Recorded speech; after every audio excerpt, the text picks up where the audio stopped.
कई बार जब लोग जीवन में काम करना शुरू करते हैं तब उन्हें बहुत ज्यादा दर्द होता है, तकलीफ होती है, उन्हें बहुत ज्यादा मेहनत करना पड़ता है और ये बात उनसे बर्दाश्त नहीं हो पाती है।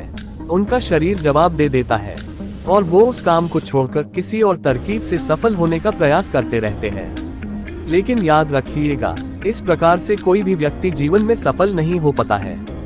याद रखिएगा कि सफलता का मार्ग मेहनत, दर्द और तकलीफ से होकर गुजरेगा और यह आपको सहना ही पड़ेगा।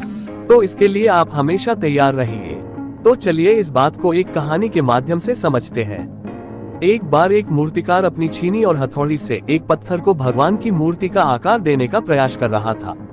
जैसे ही वह छीनी पर अपना हथौड़ा चलाता, वह पत्थर चिल्लाने लगता और कहने लगता कि ये क्या कर रहे हो, मुझे इतना मार क्यों रहे हो, मुझे बहुत दुख हो रहा है, तकलीफ हो रही है, पीड़ा हो रही है, मुझे अपने हाल पर छोड़ दो और यहाँ से चले जाओ।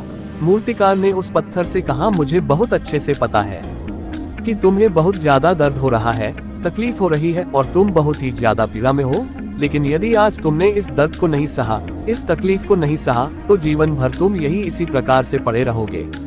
मुझे पता है कि तुम में आगे बढ़ने की अपार संभावना है, तुम एक बहुत अच्छे पत्थर हो, लेकिन यदि तुम इसी प्रकार से रहोगे तो कभी भी आगे नहीं बढ़ पाओगे। इतना कहकर मूर्तिकार औजार उठाए ही थे कि पत्थर फिर से चिल्लाने लगा, गिड़गिड़ाने लगा, विनती करने लगा कि मुझे अपने हाल पर छोड़ दो। मुझे पता है कि जीवन के लिए कौन सी चीज सही है और कौन सी चीज गलत है। मुझे बहुत ज्यादा दर्द हो रहा है, अब मैं इस तकलीफ को बहुत ज्यादा नहीं सह सकता। मैं जिस हाल में जो उस हाल में छोड़कर मुझे तुम ये से चले जाओ। उस मूर्तिकार फिर से उस पत्थर को समझाने की कोशिश की, ज्यादा अधीर मत बनो और अपने सब्र को बनाए रखो, थोड़ी देर और इस दर्द को सहो। यदि इस दर्द को सह लिया तो मैं भगवान की मूर्ति के रूप में तुम्हारी स्थापना करवाऊंगा और फिर दूर दूर से लोग तुम्हारी पूजा करने आएंगे और पंडित और लोग तुम्हारी सेवा करेंगे। लेकिन पत्थर ने उस मूर्तिकार की एक भी बात नहीं मानी, वह चिल्लाता रहा और अपनी बात पर अड़ा रहे। मूर्तिकार में उस पत्थर को समझाने की बहुत कोशिश की, लेकिन वो पत्थर नहीं माना। अब मूर्तिकार भी थक चुका था और वह उस पत्थर को छोड़कर आगे बढ़ गया और थोड़ी ही दूर जाकर देखा कि एक और बहुत ही अच्छा पत्थर वह पड़ा हुआ है। उसने छीनी और हथौड़ी उठाए और उस पत्थर को मूर्ति बनाने के लिए वो तैयार हो गया।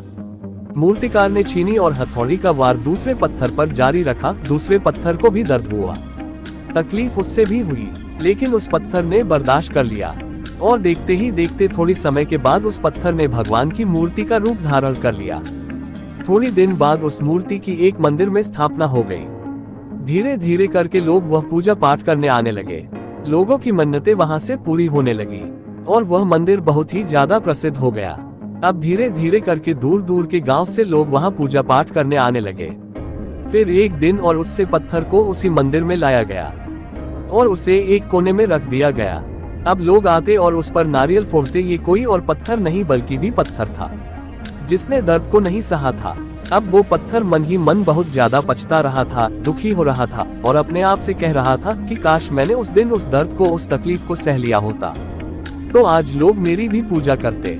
इसलिए आप भी अपने जीवन में हमेशा याद रखिएगा कि जब भी आप अपने करियर की शुरुआत में किसी काम को कर रहे हो, पढ़ाई कर रहे हो या कोई भी काम कर रहे हो और उसमें आपको दर्द हो रहा है, तकलीफ हो रही है, ज्यादा मेहनत करना पड़ रहा है, तो आप रुकिएगा मत, किसी और रास्ते की शुरुआत मत करिएगा, क्योंकि कोई और रास्ता आपको सफलता नहीं दे सकता है।